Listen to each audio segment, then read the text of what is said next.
Welcome back to Unbiased, your favorite source of unbiased news and legal analysis.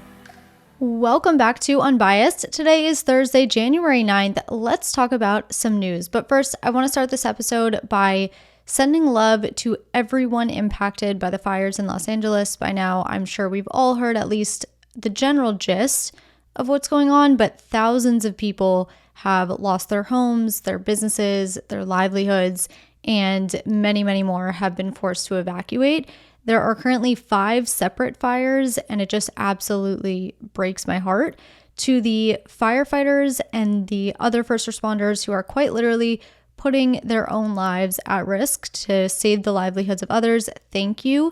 You truly are some of the bravest people on this planet, and we are standing with you in gratitude and solidarity. I have a lot of listeners in the Los Angeles area, and there's a good chance that some of you were either directly impacted by this fire or have a loved one that was. And I just want to speak to you right now when I tell you that I am so sorry and I'm thinking of you. I know that there are no words that, can make this situation better, but I hope it at least helps a little bit to know that you are in my thoughts.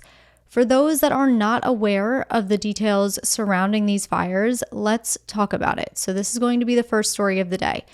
As I said, there are currently 5 fires burning throughout Los Angeles.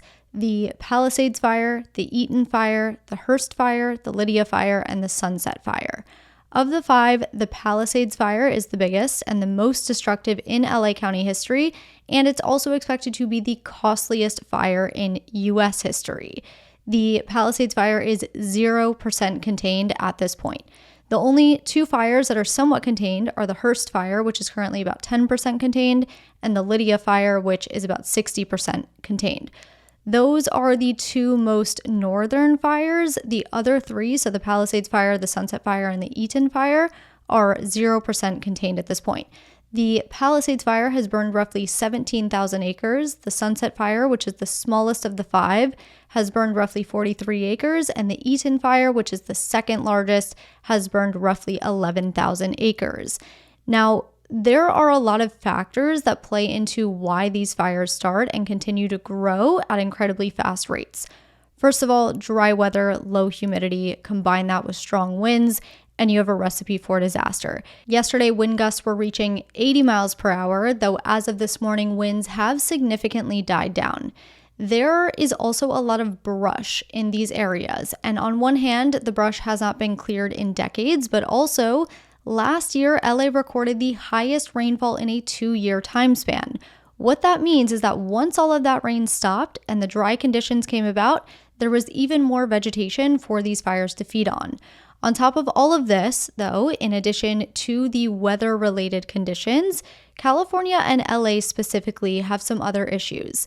The LA Fire Department received a budget cut of about $17.5 million in June, which is about a 2% decrease from the previous year's budget. And I know there's been some controversy on social media over whether the LAFD actually saw a budget cut or whether it actually saw a budget increase. So let's go over the numbers. In June, LA's mayor signed the City of LA's budget for the 2024-2025 fiscal year. The LAFD's total budget was $819,637,000. During the prior fiscal year, the LAFD's total budget was $837,191,000. That means that the budget cut from the prior fiscal year to this fiscal year was about $17.5 million. The LA department that saw a budget increase was the LAPD, not the LAFD. So just weeks ago on December 17th, the LA fire chief sent a report to the city regarding the budget cut. And the report says in part, quote, "The LAFD is facing unprecedented operational challenges due to the elimination of critical civilian positions and a $7 million reduction in overtime variable staffing hours. The reduction in V hours has severely limited the department's capacity to prepare for, train for, and respond to large-scale emergencies, including wildfires." End quote. One unit that was particularly impacted was the disaster response section, which oversees the department's heavy equipment used during disasters. And the report says, quote, "V hours fund heavy equipment operators who make fire control lines around wildland fires, manage firefighting robotics, wildland fire road maintenance, post-fire demolition services, and other all-hazard emergency services. Ultimately, loss of funding impairs the department's ability to mitigate wildland fires and other hazards effectively. End quote. Now, despite that report, the LA mayor, Karen Bass, has said that she is confident that the budget cuts did not have an impact on the LAFD's response to the wildfires this week. Another issue in California is the lack of adequate reservoirs. In 2014, California introduced Prop 1, which dedicated $2.7 billion for investments in water storage projects. The program was intended to either expand existing reservoirs, increase groundwater storage, or build surface storage facilities in 7 different locations across California. 10 years later, not one of those projects has been completed. While construction has begun in 2 locations, completion of those first 2 projects is not scheduled until 2027 and 2028. The last of the projects is scheduled to finish in 2032. This to say that despite Prop 1 being introduced in 2014, the water storage projects have yet to come to fruition. Of the reservoirs that do exist, many were not adequately filled, and firefighters ran out of water in the fire hydrants pretty early on. This actually started within the first day or day and a half of the Palisades fire.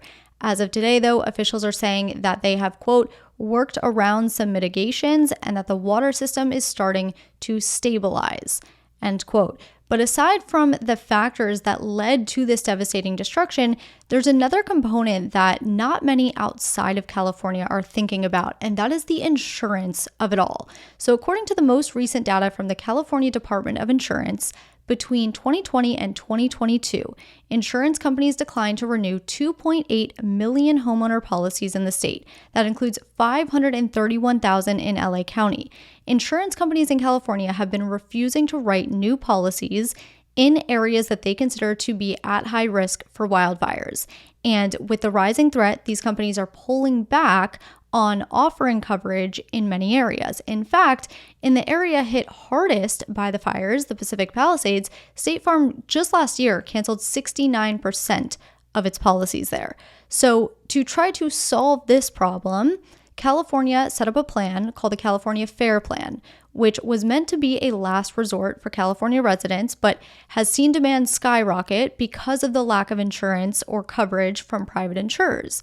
To illustrate the demand, the Fair Plan's exposure for dwellings as of September was up 61% to $458 billion from just a year earlier and triple where it stood only 4 years ago. Its exposure for commercial policies has risen even faster, nearly doubling to $26.6 billion as of September and up 464% in the last 4 years. The issue with fair policies, though, is that they have higher premiums than traditional private insurance and less coverage. So homeowners are either just simply going without fire insurance, whether by choice or because they were dropped by their insurer, or buying into this California Fair Plan and often having to buy additional coverage, what's called wraparound coverage, at an even higher cost. Now, a couple of weeks ago, the California Department of Insurance announced new regulations to try to give California homeowners that are in high-risk areas an alternative to California Fair.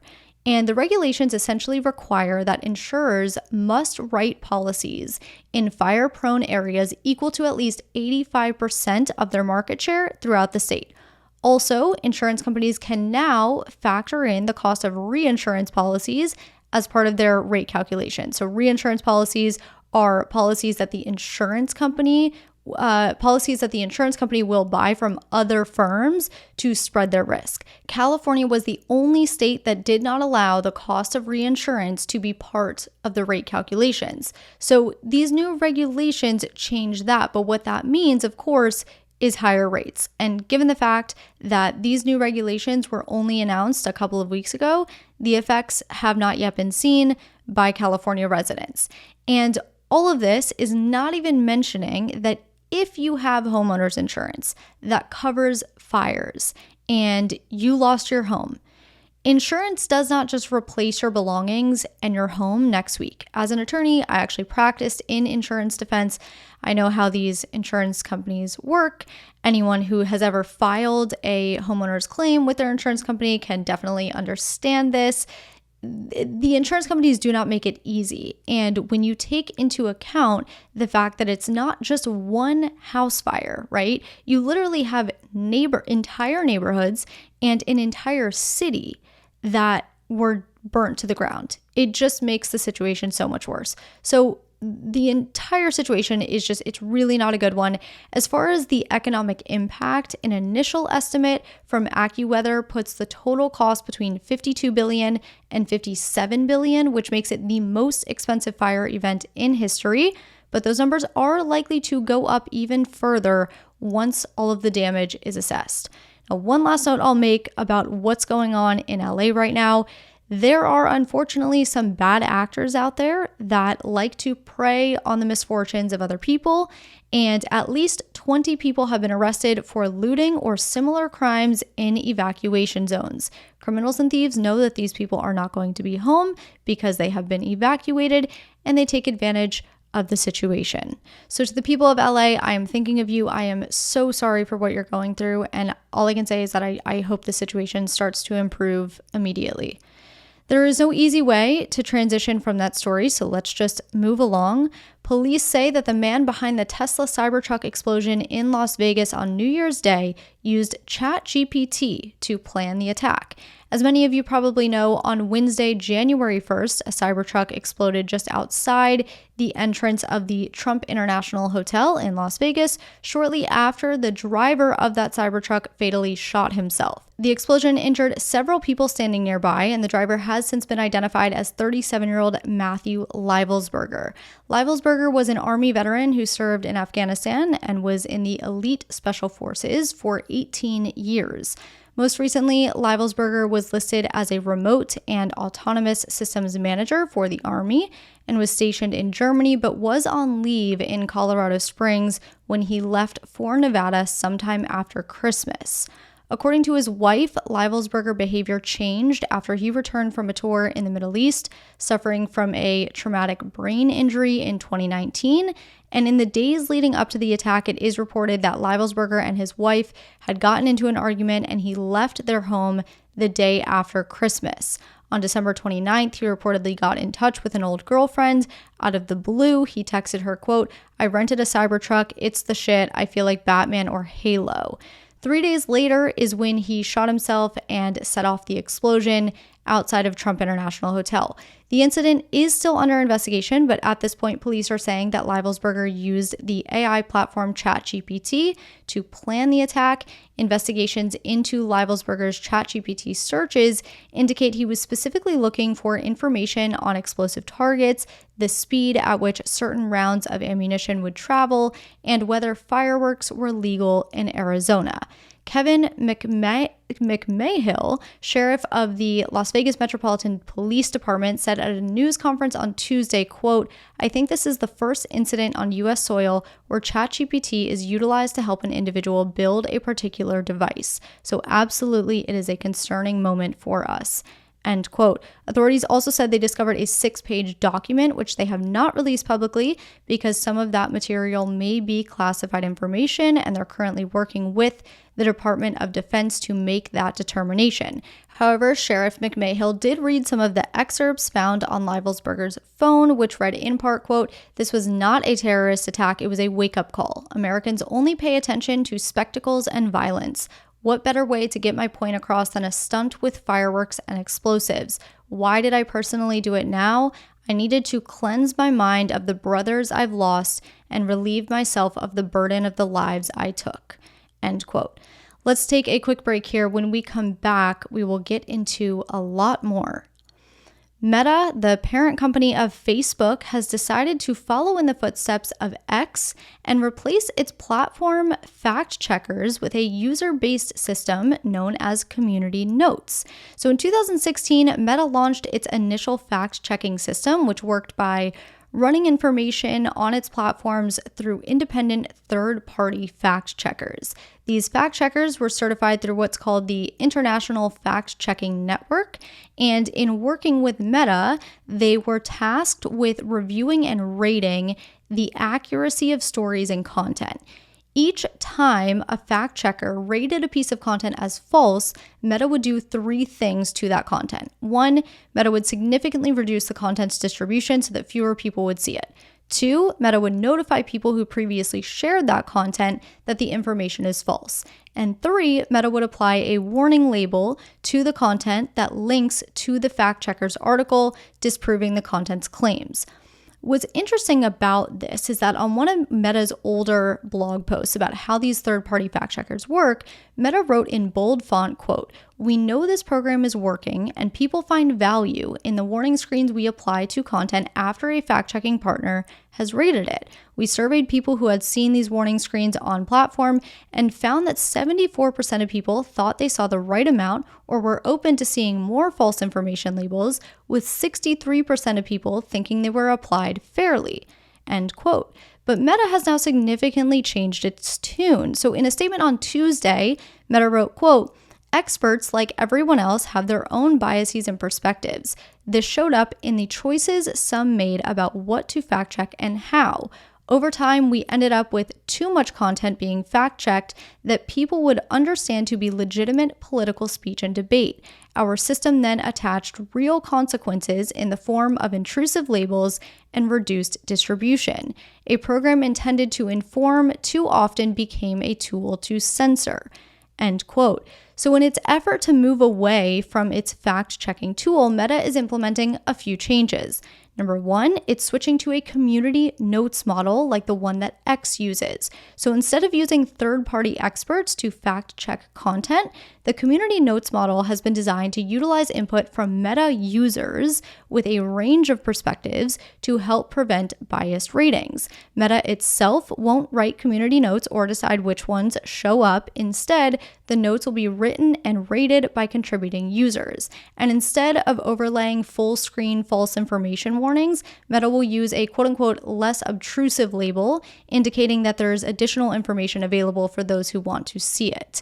The next change announced by Meta is that it will be limiting the processes where content gets removed. So previously, Meta used automated systems to take down content violating guidelines, but they have since found that up to 20% of the content was taken down by mistake, which Meta says contributes to censorship on the platform. Meta announced that they will now only use these automated systems for illegal and high-severity violations like terrorism, child sexual exploitation, drugs, fraud, and scams. But for less severe policy violations, another user must report an issue before Meta takes any action. Now, Meta didn't specify what less severe policy violations are, so we don't really know what that means. However, Meta did also write, quote, "We're getting rid of a number of restrictions on topics like immigration, gender identity, and gender that are the subject of frequent political discourse and debate. It's not right that things can be said on TV or the floor of Congress, but not on our platforms," end quote. And then the third and final change announced by Meta is how political content will be treated on the platform. Since 2021, Meta has worked to reduce the political content that people saw. But as Meta says, this was a pretty blunt approach. Meta writes, quote, "We're going to start treating civic content from people and pages you follow on Facebook and presumably Instagram more like any other content in your feed, and we will start ranking and showing you that content based on explicit signals like liking a piece of content and implicit signals like simply viewing the content that help us predict what's meaningful to people. We are also going to recommend more political content based on these personalized signals and are expanding the options people have to control how much of this content they see," end quote.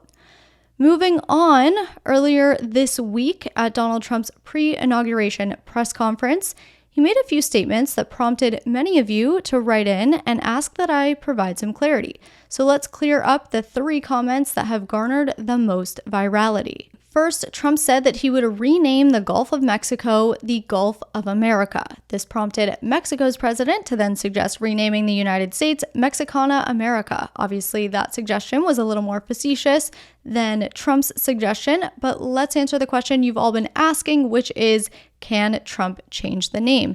The answer is that he can try, and so can you actually.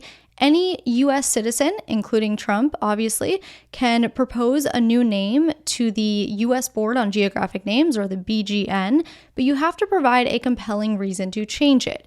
The BGN will then make a decision once tribal, county, and local governments, as well as State Geographic Names Authority and appropriate land management agencies, have had the opportunity to provide recommendations of their own. The BGN will take into consideration two main criteria, so they'll look at widespread use of a different name and historical or cultural concerns. So is the new name already commonly used by the public, and is the original name inaccurate, or can it be viewed as derogatory or offensive? If the BGN ultimately recommends the change, then it's up to the Secretary of the Interior, not the President, to issue the final approval. The other option is Congress drafting a bill and getting it signed into law. In fact, after Trump's remarks, Republican Representative Marjorie Taylor Greene said on a podcast that she was so fired up watching the press conference that she told her staff to immediately draft the legislation. Now, that's not to say that when and if the bill is drafted and introduced, it will pass. After all, it would still have to clear the Senate's 60-vote filibuster threshold, but who knows? Notably, if the name is ultimately changed, other countries would not have to recognize the change. It would only apply to the United States.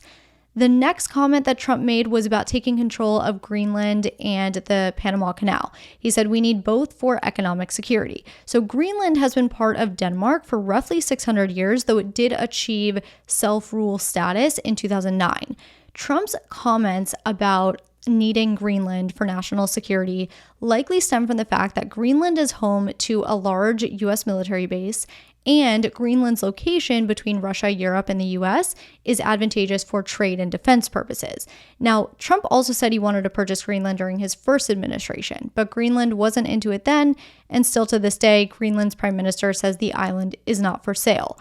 As far as the Panama Canal goes, Panama has had full control of the Panama Canal since 1999. President Jimmy Carter signed a treaty in 1977 which guaranteed that Panama would regain control of the Panama Canal after 1999, and at that point, the U.S. would cease to control the canal for the first time since 1903. Trump claims that this was one of the biggest mistakes that President Carter made, and that we need to take it back since China now controls the canal. This is a claim that the Panama Canal Authority chief denies. Since Trump's remarks, Panama's president has continued to affirm that the canal is theirs. Now, assuming that the president of Panama was to reverse course and was willing to give up the control of the canal, returning control to the U.S. would likely require a new treaty. Now, when it came time for questioning, Trump was asked whether he could assure the world that he would not use military or economic coercion in reference to his comments about gaining control of the Panama Canal and Greenland, and Trump responded that he could not provide that assurance. The third remark prompting questions is Trump's comment about Canada becoming the 51st state. So at Tuesday's conference, Trump was asked if he was serious about making Canada the 51st state, and in another question, if he would be willing to use military force to obtain Canada. He assured reporters that he would not use military force, but would consider economic force, such as tariffs and importing less from Canada. He said the U.S. doesn't really need Canadian imports anyway. Canadian leadership, though, has continuously stated that they are not interested in joining the United States and would work against it. Now, what's interesting here, so Politico did a little analysis about Canada becoming the 51st state, and I wanted to share it with you. It's a little bit of a brain jog. What this analysis found is that one of the immediate political implications of Canada becoming part of the U.S. is that the Democrats would benefit significantly. That's because Canada is a much more liberal country than the U.S., but let's look at it a bit deeper. Canada would essentially be a massive blue state in the United States that would add a couple of blue seats to the Senate, about a dozen blue seats to the House, and create a large Democratic advantage in the Electoral College. And Politico ran the following numbers. So in the Senate, each state always gets 2 seats, so that would be 2 blue states for Canada. That wouldn't really change things. It would just kind of shrink the current Republican majority by a little bit. The breakdown would be 53 Republicans and 49 Democrats. Currently, there are 53 Republicans and 47 Democrats. In the House, that's where it gets a little interesting. If the House stayed at 435 seats, reapportionment would give Canada 45 seats. And what that means is 31 states would lose seats to Canada. California would lose 6, Texas would lose 4, Florida would lose 3, New York, Illinois, Pennsylvania, and North Carolina would each lose 2, and about a dozen other states would lose 1 seat. Now, because of redistricting, it's impossible to know which seats would flip red to blue or would just stay blue. And also, yes, most of Canada's seats would be blue, but not every single one of them. So we don't know exactly how adding Canada as the 51st state would modify the current congressional makeup, but it's certainly interesting to think about. As for the Electoral College, with Canada's hypothetical 47 electoral votes, assuming those votes would be Democrats would go into an election with 253 seats. Republicans would have 202, and there would be 85 up for grabs. The Democratic nominee would need just 18 electoral votes to get to 271, which 271 would be the new winning threshold with Canada as part of the US. That would require a minimum of just 2 battleground states for Democrats, while Republicans would need to win at least 5. Now, again, the odds of Canada actually joining the United States as the 51st state, it's not going to happen. But things like this just kind of get the brain going. All right, let's take our second break of the day. When we come back, we are going to talk about 2 highly requested stories out of Congress, plus some quick hitters. Moving on to some news out of Congress, the House passed the Laken-Riley Act on Tuesday, which will now be voted on in the Senate. The Laken-Riley Act is, of course, named after the 22-year-old Georgia nursing school student who was tragically murdered by a Venezuelan immigrant living in the country illegally. So let's talk a little bit about what this law says. First and foremost, the general gist is that it lays the groundwork for when the Attorney General is required to detain aliens. And just a quick note here, I'm using the word aliens because that is the word the bill uses. I know some people take issue with that word, but aliens is the word used throughout the entirety of the bill. And just so we're all on the same page, the federal definition of the word alien is an individual who does not have U.S. citizenship and is not a U.S. national. The reason that this bill focuses on detention of aliens is because Laken-Riley's murderer, Jose Ibarra, was previously charged with crimes in New York City and Athens, Georgia. Instead of detaining him then, Ibarra was released and was able to go ahead and kill Laken-Riley. So the whole purpose of this law is to say that when an alien commits certain crimes, they must be detained. Per the text of this bill, the Attorney General would be required to detain any alien who is inadmissible in the United States, either because they're present in the United States without being admitted or paroled, they failed to attend a removal proceeding, or because they lack the proper documentation, and is charged with, arrested for, convicted of, admits having committed, or admits committing acts which constitute the essential elements of either burglary, theft, larceny, or shoplifting. So it's not necessarily violent crimes. Again, the crimes listed are burglary, theft, larceny, and shoplifting. The bill then says that the Secretary of Homeland Security shall issue a detainer for said alien, and if that alien is not otherwise detained by federal, state, or local officials, DHS shall effectively and expeditiously take custody of the alien. Furthermore, states are allowed to sue the Attorney General or Secretary of Homeland Security if they do not abide by these requirements and they either fail to detain said alien or after detainment make the decision to release. Those lawsuits are permissible so long as the failure to act results in some sort of harm to the state or its residents. So the bill passed the House on a 264 to 159 vote, and as I stated, it will now head to the Senate, which will take up the issue tomorrow. Staying on the topic of Congress, a few of you wrote into me wanting me to discuss House Resolution 7, which is titled Recognizing the Importance to Access to Comprehensive, High-Quality, Life-Affirming Medical Care for Women of All Ages. At the outset, I want to highlight the fact that this is a resolution, this is not a bill. A simple resolution merely expresses the opinion of a chamber of Congress, in this case the House, whereas a bill is a piece of legislation, signed off on by the president, and it's enacted as a law of this country. A simple resolution simply requires the simple majority of whatever chamber is introducing the resolution, whereas a bill requires the simple majority of both chambers of Congress plus the president's signature. Nonetheless, the resolution, if passed, would affirm the House of Representatives' support for, quote, women nationwide to have access to comprehensive, convenient, compassionate, life-affirming, high-quality healthcare, and recognizes the high standards established by pro-women's healthcare centers consortium as standards worth implementing nationwide. End quote. So the next obvious question is, what are pro-women's healthcare centers, or PWHCs? PWHCs are part of the pro-life movement, and they take an approach to medical management for women which, quote, counters the push for abortion. So these centers care for women in ways that do not include providing abortions. These centers provide women with clothing, food, housing, baby needs. They provide counseling services and perinatal hospice and infant loss support, abortion healing, well woman exams like cervical cancer screenings, STD testings, mammograms, prenatal care, so pregnancy tests, ultrasounds, miscarriage support kits, abortion pill reversals, pap smears, things like that. They also provide postpartum checkups and fertility education, as well as infertility consultation. So in short, PWHCs are centers that provide women medical care for just about everything except abortions.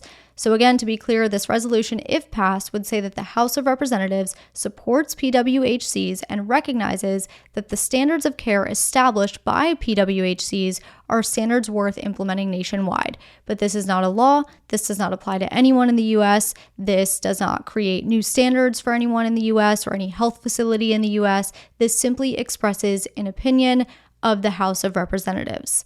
And now let's finish with some quick hitters. President Jimmy Carter was honored today at a state funeral at Washington National Cathedral in Washington, D.C.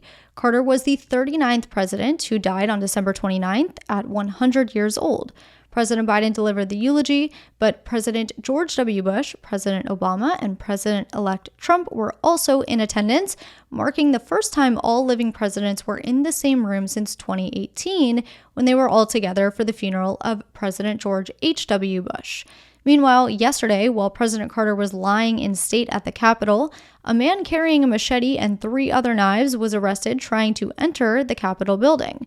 44-year-old Mel Horn of Washington, D.C., entered the north doors of the Capitol Visitor Center but was stopped at security when officers spotted the machete in his bag during his screening. Officers then located 3 other knives, and he was arrested on multiple counts of carrying a dangerous weapon. 2 of the 37 federal death row inmates whose sentences were commuted to life in prison without parole last month by President Biden have rejected clemency. Shannon Agofsky and Len Davis are refusing to sign their paperwork and requesting a federal court block the change to their sentences. They argue that accepting their commutations would remove the heightened scrutiny that death penalty appeals receive. In other words, if they stay on death row, their appeals will be looked at with a closer eye than they would be if they were serving life sentences, and they are constitutionally entitled to that heightened scrutiny. Agofsky is on death row for murdering an Oklahoma bank president in 1989 before stealing $71,000 from the bank. He was originally sentenced to life in prison, but was later convicted of killing a fellow inmate by stomping him to death and was sentenced to death as a result. As for Davis, Davis was found guilty in 1994 for murdering Kim Groves, a woman who had filed a complaint against him as a police officer on allegations that he beat a teenager in her neighborhood. So for both of those individuals, it'll now be up to the court to determine whether they will remain on death row. New York's highest court rejected Trump's request to postpone tomorrow's sentencing date in the falsification of business records case. That means tomorrow's sentencing will go forward, but as we discussed, the judge will not sentence Trump to any jail time, probation, or issue any fines. Instead, Trump will receive a sentence of unconditional discharge, which means the conviction will remain on his record, but he won't receive any punishment. Trump likely won't be present at tomorrow's hearing either, because the judge did say that he didn't have to be. And Sam Altman, the CEO of OpenAI, is facing a lawsuit from his sister Anne, accusing him of repeatedly sexually abusing her when she was a minor. Now 31 years old, Anne Altman says the abuse started when she was 3 years old, and that the abuse included her brother performing sex acts on her, including rape, sexual assault, molestation, sodomy, and battery. Anne Altman has made similar claims on social media for years, but Sam Altman has denied these claims. In a statement posted to X, Sam wrote on behalf of himself, his mom, and his 2 younger brothers. That statement details alleged mental health challenges that Annie suffers, and that the Altman family has tried to support her in many ways over the years, including by getting her medical help, paying her bills, providing her with monthly financial support, helping her find employment opportunities, and offering to buy her a house through a trust. He says that despite this, Annie continues to demand more money and has made hurtful and entirely untrue claims about the entire family, but especially Sam. The family asked for compassion and understanding as they figure out how to navigate this situation.